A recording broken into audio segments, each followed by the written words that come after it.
Bismillah, alhamdulillah, salatu wassalamu ala rasulillah wa ba'd.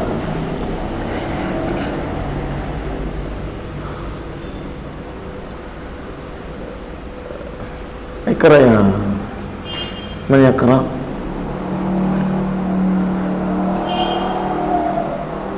Ikra ya anta. Abu Abdurrahman.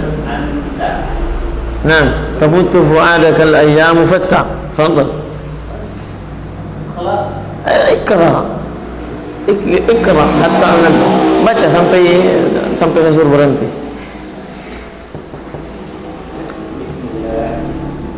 Tafutu fu'adaka al-ayyamu fatta wa tanqitu jismaka Sa'atu.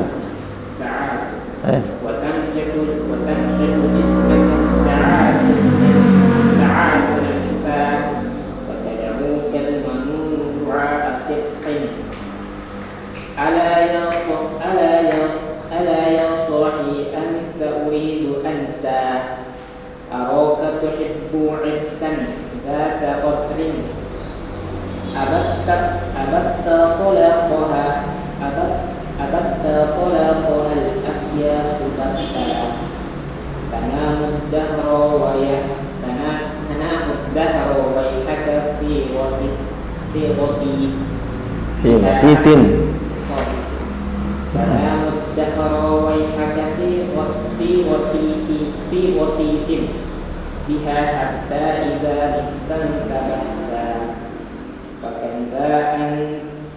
fakanza anta makhdu'un wa hatta mata la tar'awi anha wa hatta Aba Bakrin da'uka law ajabta ila ma fihi haqquka in aqalta ila ilmin takunu bihi imaman muta'an inna hayta wa in amatta wa yajlu ma bi'aynika min ghashaha wa yajlu ma bi'aynika min khashaha wa yahdika as-sabila idza dhalalta wa tahmilu minhu fi nadika fajan wa yaksuka al-jamala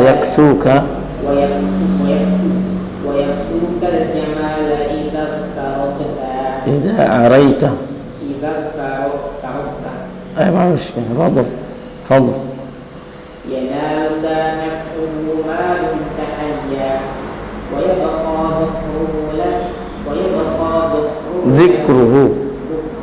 ذكره لا ذكره إيه ويبقى ذكره لك إن ذهبت. خلاص. نعم. Alhamdulillah rabbil alamin. Wa sayatafuttu fu'adaka al-ayyamu fattah wa tanhitu jismaka as-sa'atu nahta. Kita kemarin sudah terjemahkan bahwa apa kosakatanya, bahwa tafuttu fu'adaka al-ayyamu fattah, hari-hari ini antum akan dibuat lelah kalau engkau biarkan saja atau hidup dengan apa, dengan dunia, sibukkan diri dengan dunia. Wa tanhitu jismaka as-sa'atu nahta, yang fisikmu, badanmu akan terurai sedikit demi sedikit, lemah sedikit demi sedikit, dari kuat menjadi lemah, tidak terasa. Wa tad'uka al-manunu du'a sidikin, hingga akhirnya kematian itu datang kepadamu, kata beliau ya, hingga kematian itu datang memanggilmu dengan panggilan yang jelas, benar, pasti, maksudnya panggilan yang pasti, bahwa kalau tatkala ajal sudah datang tidak akan ragu, tidak ada lagi penundaan, tidak ada lagi nada. Idza jaa ajaluhum la yastakhiruna sa'atan wa la yastaqdimun. Apabila mereka sudah datang apanya, ajal mereka, maka la yastaqdimun, mereka tidak bisa menolak, pasti. Wa la yastakhirun, tidak bisa juga menunda, mempercepat dan menunda, tidak bisa. Ya, la yastaqdimuna wa la yastakhirun. Wa tad'uka al-manunu du'a asidikin ala yasahin anta uridu anta. Ini kalimatnya untuk apa? Kalimat seakan-akan kematian itu bercakap dengan kita, yang kemudian kematian itu berkata kepada kita semua, ya ala yasahin, wahai temanku. Ya, maksudnya wahai temanku, anta uridu anta, engkau yang saya inginkan, tidak yang lainnya, tidak yang lainnya. Ya, tadi ini memperjelas kalimat wa tad'ukal manunu du'a asidikin ala yasahin, kalimatnya sahib maksudnya. Ini namanya tarkhim, at-tarkhim. Ala yasahin uridu anta, anta uridu anta. Saya hanya menginginkanmu. Kematian itu tidak pernah salah sasaran. Kematian itu datang, ajal itu tidak pernah salah sasaran. Sebagaimana rezeki itu tidak pernah salah sasaran. Sekiranya kita ini, kata para ulama, ahli hikmah mengatakan, sekiranya kita ini salah mengetuk pintu untuk memperoleh rezeki, maka ketahuilah bahwa rezeki itu tidak pernah salah mengetuk pintu kita. Tidak pernah salah mengetuk pintu kita. Pasti rezeki itu datang kepada kita. Maka demikian juga kematian. Demikian juga kematian tidak pernah salah, tidak pernah datang kecuali tepat waktunya dan pas. Araka tuhibbu irsan zata khidrin. Ini kalimatnya menunjukkan bahwa apa? Araka, saya memandangmu, kata beliau. Araka tuhibbu irsan zata khidrin. Saya memandangmu, saya memperhatikanmu, engkau lebih suka dunia, lebih suka senang-senang, tidak memperhatikan apa yang membuatmu meningkat derajat di sisi Allah Subhanahu wa taala. Araka tuhibbu irsan zata khidrin, yang memiliki apa? Yang memiliki, engkau menyukai dunia yang begitu indah, itu kalimatnya. Maknanya abad tatalaqaha, yang engkau sulit lepas, tidak mau menjauhkan dirimu dari dunia walau sekejap mata, sulit, tidak mau. Ini kalimatnya bila abad tatalaqaha, engkau tidak mau mentalaknya. Beliau mentakbir, mengungkapkan dengan kalimat apa? Wanita pingitan yang sedang duduk sanding di atas pelaminan, duduk sanding di atas pelaminan. Maksudnya apa? Dunia itu sangat menarik. Dunia itu sangat menarik. Saking apa? Saking terpautnya hati seseorang terhadap dunia, maka dia juga apa? Demikianlah kesedihan apabila ada dunianya hilang darinya. Demikianlah sakitnya hatinya, kesedihan yang dia rasakan ketika seorang kehilangan dari dunia disebabkan karena cintanya terhadap dunia. Rasulullah sallallahu alaihi wasallam mengatakan, al-kayyisu man dana nafsahu wa amila lima ba'da mautihi. Beliau mengungkapkan hadis ini menunjukkan bahwa ada banyak, bukan sedikit, dan fitnahnya umat ini, umat Islam adalah dunia.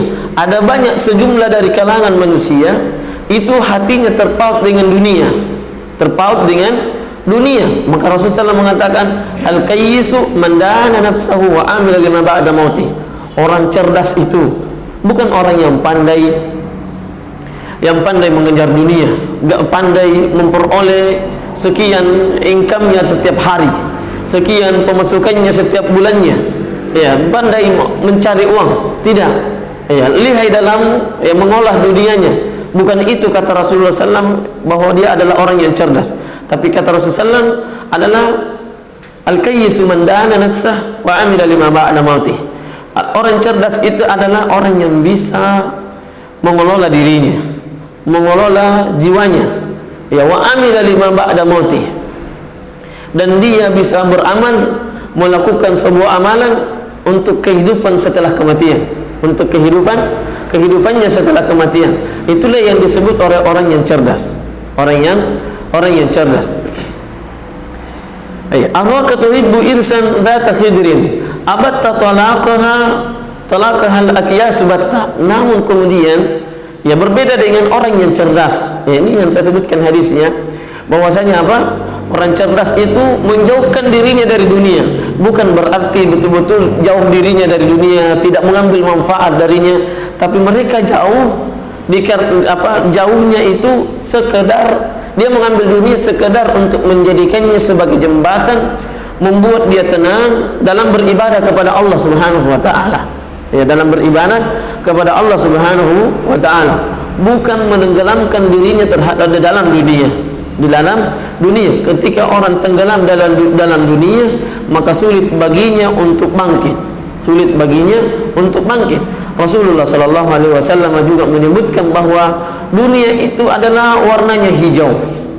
Artinya warna hijau apa? Di Arab dahulu dan sekarang. Kalau sekarang sih masih mending, sudah ada warna-warna hijau, sudah ada pepohonan yang rindang, sudah ada rerumputan yang tumbuh. Tapi dahulu tatkala masih zaman Rasulullah SAW, sehingga dia mengungkapkan hadisnya bahwa dunia itu adalah hijau. Maksudnya apa? Orang Arab itu sangat rindu dengan pepohonan, sangat ingin bernaung di bawah pohon yang rindang, sehingga di dalam Al-Quran juga disebutkan bahwa di dalam surga itu ada pepohonan yang rindang, meliputi surga itu diliputi dengan pepohonan, daunnya itu menutupi apa yang di dalam surga. Ya, menunjukkan bahwa ini saking menariknya itu surga, saking menariknya surga. Rasulullah SAW menyebutkan tentang dunia bahwa dunia itu juga begitu menarik, dunia juga itu begitu menarik. Tapi bagaimanapun daya tarik dunia itu, kalau seseorang mempergunakan akalnya, memahami hakikat dunia, maka kata beliau, al-aqyasu batta, orang cerdas betul-betul menjauhkan dirinya dari dunia. Iya, betul-betul menjauhkan dirinya dunia. Bukan berarti kita tidak boleh kaya, silakan kaya sekaya-kayanya, tetapi meletakkan hati di atas dunia, maka itu yang tidak diperbolehkan.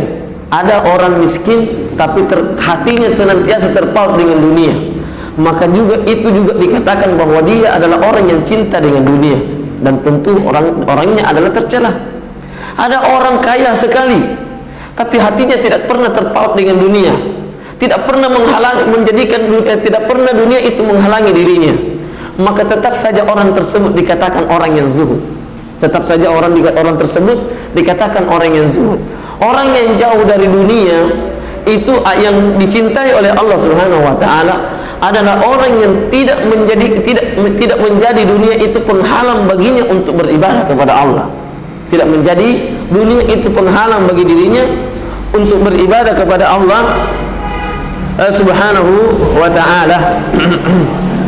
Tanamud dahra waihaka fi ghatitin. Ketika orang sudah kenyang, lelah untuk mencari dunia, lelah dalam mencari dunia, biasanya lelah, biasanya capek, sulit beribadah. Ketika semangat kita porsikan lebih banyak untuk dunia, maka pasti semangat dan kekuatan kita akan terkurangi untuk mengejar akhirat. Demikian juga sebaliknya, ketika seseorang memporsikan dirinya untuk akhirat, maka cintanya terhadap dunia, fokusnya terhadap dunia akan berkurang. Makanya Hasan Al-Basri rahimahullah ta'ala mengatakan bahwa dunia dengan akhirat bagi seorang mukmin adalah bagaikan orang yang punya dua istri, orang yang ta'addud. Apabila dia cinta salah satunya, maka cintanya kepada yang lainnya akan berkurang. Apabila dia cinta kepada salah satu istrinya, maka cintanya terhadap istri yang lainnya itu akan berkurang. Dipahami? Apabila seorang lebih cinta terhadap dunia, pasti dan otomatis cintanya terhadap akhirat akan berkurang. Kecuali orang-orang yang munafik. Semakin cinta terhadap dunia, semakin menganggap dirinya cinta terhadap akhirat. Semakin cinta terhadap dunia, semakin menganggap dirinya cinta terhadap akhirat, hingga keluar kata-katanya saat mereka berdoa kepada Allah yang kemudian tidak dikabulkan. Saya sudah berdoa, saya sudah begini, ternyata Allah tidak kabulkan. Sudah banyak sering berdoa, sering menganggap doanya satu kali, dua kali ibadahnya, menganggap bahwa itu sudah banyak. Itu sudah banyak. Yakinilah bahwa orang yang menganggap dirinya banyak beribadah kepada Allah memiliki dalam hatinya ada penyakit. memiliki ada dalam hatinya, di dalam hatinya ada penyakit. Tanamud dahra waihaka fi ghatiti. Engkau lalai terhadap akhirat. Engkau lalai terhadap akhirat. Sampai-sampai kelalaianmu itu membuat engkau larut di dalam dunia. Maksudnya waihaka fi ghatiti. Tanamud dahra waihaka fi ghatiti. Kalimat beliau mentakbirkan orang yang lalai, mengungkapkan bahwa orang yang lalai terhadap akhirat dan cemplung terhadap dunia seakan-akan orang seperti orang yang menggunakan waktunya di dalam tidur yang nyenyak, mendengkur. Ya, tidaklah seorang mendengkur kecuali dia tidur dengan nyenyak. Maka kata beliau bahwa beliau inginkan bahwa kebanyakan manusia kita ini semua justru kita lalai, lupa dengan akhirat. Lupa dengan akhirat. Lupa. Kalaupun tidak lupa, maka kita memiliki kesulitan. Itulah orang yang betul-betul menceburkan dirinya ke dalam dunia. Menceburkan dirinya ke dalam dunia. Mungkin dia punya ilmu, mungkin dia punya cara untuk bangkit, tetapi karena menikmati dunia, maka sulit baginya. Atau dia tidak punya cara, maka semakin dia dalami dunia, semakin jauh dari akhirat, semakin jauh dari akhirat. Tanamud dahra wahyaka fi ghatitin biha hatta iza mutta intabahta. Hatta iza mutta intabahta. Yang membuat kita ketika seseorang tenggelam dalam dunia, tidak ada atau sulit baginya untuk bisa kembali untuk beramal dan berbuat untuk akhiratnya. Sulit untuk baginya untuk kembali dan berbuat untuk akhiratnya. Kapan dia bisa? Nasihat sulit baginya dia terima. Nasihat sulit dia indahkan. Nasihat siapa saja. Apa akhirnya? Akhirnya saat dia sudah meninggal, kemudian dibangkitkan oleh Allah Subhanahu wa taala, seakan-akan dia adalah orang yang tertidur, dibangkitkan di hari kemudian di kuburan, barulah dia sadar. Hatta idza mutta intabahta. Bahkan hingga engkau lalaimu itu mengantarkanmu sampai mati, yang kematianmu itu baru mengingatkanmu bahwa dunia ini telah menenggelamkanku. Dunia itu telah menenggelamkanku, yang kemudian segudang berbagai macam pertanyaan yang akan kita pertanggungjawabkan, berbagai macam perbuatan yang akan kita pertanggungjawabkan di hari kemudian di hadapan Allah Subhanahu wa taala. Abu Bakrin, kalimatnya fakam za anta makhlu'un wa hatta.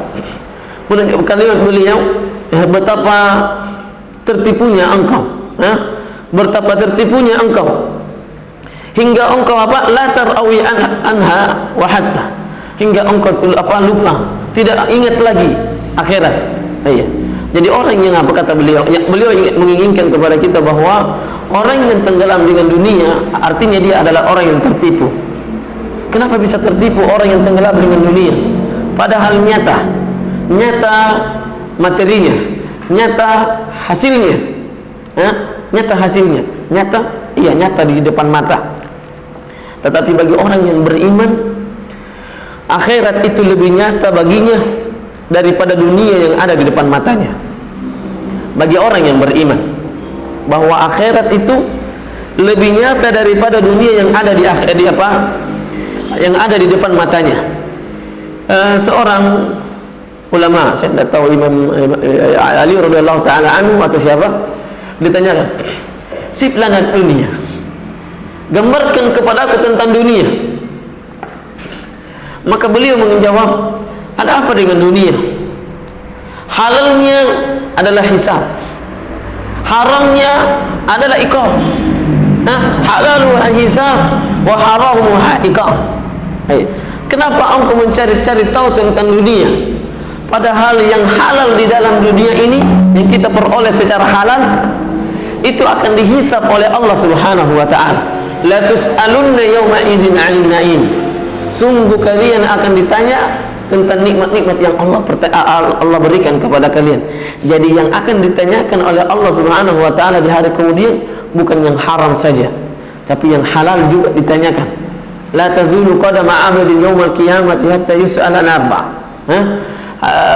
Kata Rasulullah SAW, tidak akan bergerak kaki seorang hamba di hari kemudian, tidak bisa melangkah kecuali sudah ditanyakan 4 perkara. Di antara pertanyaannya adalah apa? Tentang dunia. Wa an malin min aina iktasabah wa fima anfaqah.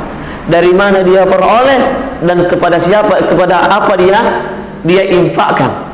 Itu kata siapa? Kata tadi siapa? Ali radhiyallahu taala anhu kalau tidak salah.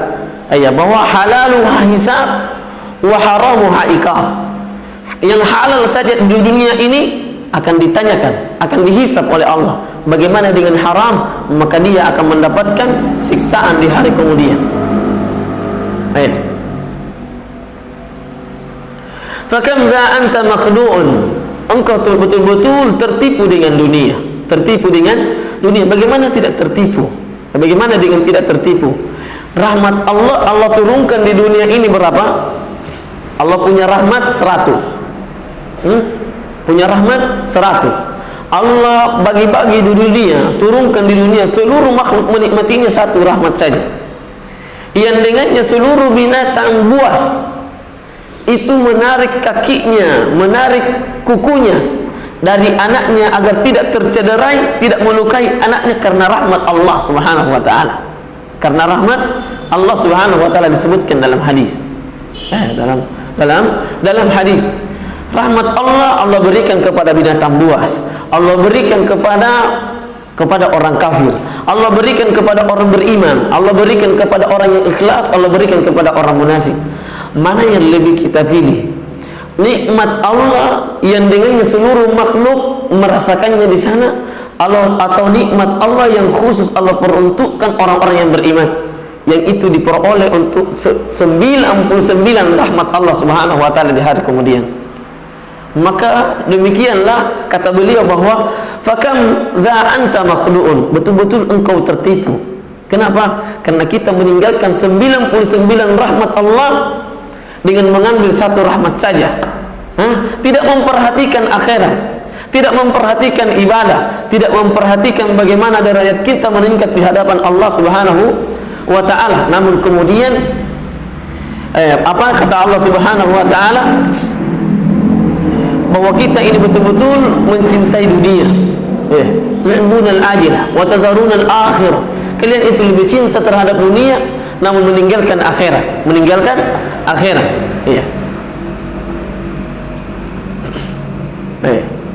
La tar'awi hatta la tar'awi anha wa hatta. Kalian pun tidak peduli dengan tatkala sudah tenggelam terhadap dunia. Kalian pun tidak peduli tatkala sudah tenggelam terhadap dunia. Abu Bakrin, kata beliau. Abu Bakrin, ini Abu Bakrin orang tidak tahu orangnya, tetapi beliau mengungkapkan syairnya ini, semua yang dia membaca, yang menelaah syair beliau, Abi Ishaq Al-Ibiri ini, diajak bicara maksudnya. Jadi kalimat Abu Bakrin seakan-akan kalimat kita yang biasa yang masyhur, apa dia? Fulan. Ya fulan, wahai fulan, wahai Abu Bakar, wahai Abu Bakar, da'utuka lau ajabta. Saya ini betul-betul mengajakmu, menyerumu, mengundangmu, lau ajabta. Sekiranya engkau sudikah engkau untuk menjawab, untuk mengindahkan panggilanku ini, undanganku ini. Apa dia? Ila ma fihi hazzuka lau aqalta. Saya mengajakmu terhadap apa saja di dalamnya engkau engkau akan memperoleh bagianmu yang sangat banyak. Lau aqalta, sekiranya engkau memahami ajakanku. Sekiranya engkau memahami ajakanku. Ini kata siapa? Abi Ishaq Al-Ibiri. Dia menyuruh kita, maksudnya memanggil dengan penuh bijaksana. Dia menasihati kita jangan larut terhadap dunia. Jangan larut terhadap dunia. Kenali hakikat dunia. Kenali hakikat daripada dunia. Apa dia seruannya? Ila ilmin takunu bihi imama. Ila ilmin takunu biha imama. Saya mengajakmu untuk mengambil ilmu. Ya Yahya, kata Allah Subhanahu wa taala, ya Yahya, khuzil kitaba biquwwah. Wahai Yahya, Nabi Yahya, khuzil kitaba, ambillah kitab ini, ambillah ilmu ini, ambillah ilmu ini biquwwah, dengan kuat. Nah, dengan kuat. Kerahkan tenagamu, seluruh tenagamu untuk memperoleh ilmu, karena ilmu itu bakhil. Ilmu itu adalah sesuatu yang pelit. Kita mengerahkan seluruh tenaga yang kita dikasih hanya secuil, hanya setitik saja mungkin, atau bahkan sedikit, itu pun pimplang kita memahaminya. Ila ilmin takunu bihi imama, saya mengajakmu, menyerumu untuk mengambil apa? Mengambil ilmu. Yang dengan ilmu itu engkau akan menjadi pemimpin. Dengan ilmu itu engkau akan menjadi pemimpin. Kita tahu Imam Syafi'i, semua orang tahu Imam Syafi'i, semua orang tahu Imam Ahmad, semua orang tahu Imam Malik, semua orang tahu Imam Abu Hanifah. Tapi siapa yang tahu siapa pemimpin? Siapa saat Imam Malik masih hidup? Siapa yang tahu yang menjadi presiden, yang menjadi raja saat siapa? Imam Ahmad. Siapa yang menjadi tahu, kenal siapa pemimpinnya, siapa rajanya? Siapa? Abu Hanifah. Itu menunjukkan kekuatan ilmu, keagungan ilmu, faidah daripada ilmu. Apa dia? Ilmu itu mengangkat derajat seseorang melebihi daripada raja-raja dunia. Ilmu itu mengangkat derajat seseorang di dunia sebelum akhirat melebihi daripada orang yang menjadi raja dikarenakan harta dan dunia.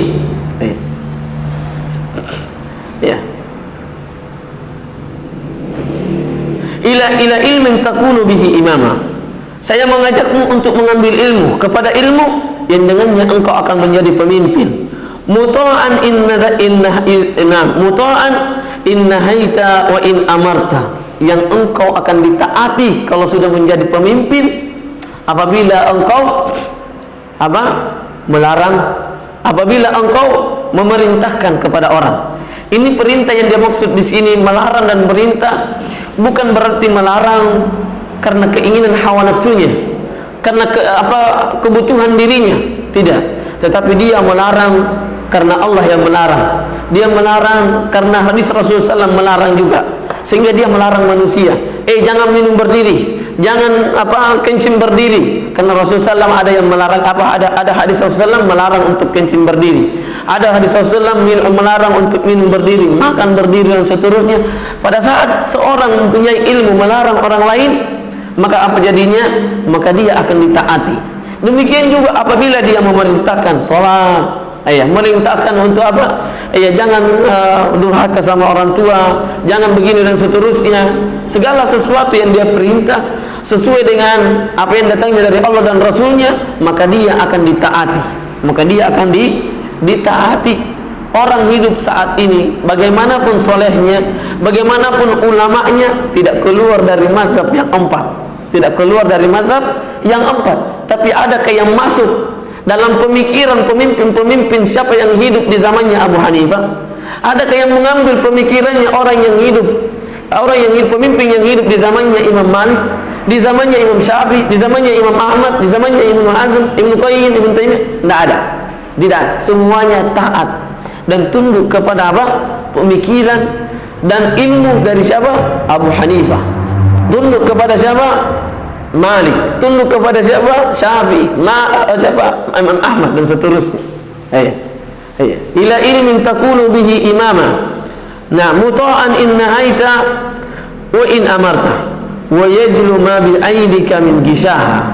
Wa yajlu ma bi aidika min gishaha, dan akan nampak apa saja yang ada di pelupuk matamu, ada penutupnya.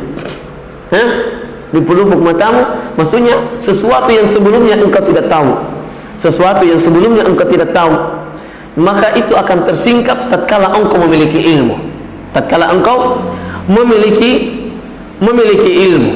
Wa yahdika tariqa iza dalalta, dan ilmu itu akan memberimu petunjuk, mengantarkanmu kepada kepada jalan yang tulus, jalan yang lurus, jalan di mana engkau bisa sampai pada tujuannya. Kita ini kan seluruh manusia hakikatnya berjalan menuju Allah Subhanahu wa taala. Hakikat kita ini adalah musafir. Ya ayuhan nas, ya ayuhal insan, innaka kadihun ila rabbika kadhan famulaqih. Ya ayuhal insan, wahai sekalian manusia, kata Allah Subhanahu wa taala, innaka kadihun. Hakikatnya engkau itu adalah sedang melakukan perjalanan. Apapun perbuatan manusia, apapun profesi manusia, apapun pekerjaan manusia, apapun kegiatannya, hakikatnya dia telah dia sebenarnya berjalan menuju Allah Subhanahu wa taala. Berjalan, innaka kadihun ila rabbika, berjalan menuju Allah, berjalan menuju Rabb alam semesta ini. Famulaqih, yang pasti kalian akan bertemu dengan Allah Subhanahu wa taala. Yang jadi masalah, kepastian pertemuan yang pasti itu adalah sebuah keniscayaan. Tapi yang tidak pasti itu apabila kita ini tidak mengetahui bahwa kita ini sedang berjalan menuju Allah, tidak menyadari diri, mengetahui hakikat kehidupan kita bahwa kita ini sedang berjalan menuju Allah Subhanahu wa taala. Maka apa yang mau dibawa? Kalau kita ini musafir, kalau kita ini orang yang melakukan perjalanan, maka tentu kita butuh namanya bekal. Apa bekalnya? Ilmu.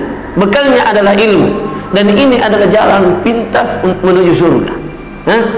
Maka Rasulullah SAW, man salaka tariqan sahalallahu, man salaka tariqan fi Allah kalimatnya, man salaka tariqan yaltamisu fihi ilman sahalallahu lahu tariqan ilal jannah. Betul bahwa ilmu itu tidak membuat seseorang pasti masuk dalam surga, tetapi dia adalah kunci-kunci untuk bisa kita dipermudah melakukan sesuatu. Mau apa? Mau derajat puasa, ada ilmunya. Mau derajat sholat, ada ilmunya. Mau derajat zakat, ada ilmunya. Mau derajat sedekah, ada ilmunya. Semuanya kita sudah memiliki kuncinya tatkala seseorang memiliki ilmu. Rasulullah SAW mengatakan, man salaka tariqan yaltamisu fihi ilman sahalallah, Allah mudahkan baginya. Apa yang dimudahkan? Jalan menuju surga. Di antara rahmat Allah Subhanahu wa taala, Allah itu membuat jalan-jalan, pintu-pintu surga itu bukan hanya satu, tapi banyak. Sahalallahu lahu tariqan ilal jannah. Maka di antara atau ilmu itu adalah kunci terbesar untuk bisa membuka pintu-pintu surga itu. Ilmu itu adalah jalan satu-satunya untuk bisa membuka pintu-pintu surga Allah Subhanahu wa taala itu.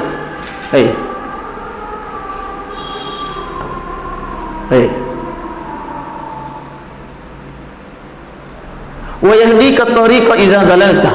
Apabila engkau sesat, apabila engkau tergelincir, maka ilmu itu akan mengantarkanmu, akan memberimu petunjuk.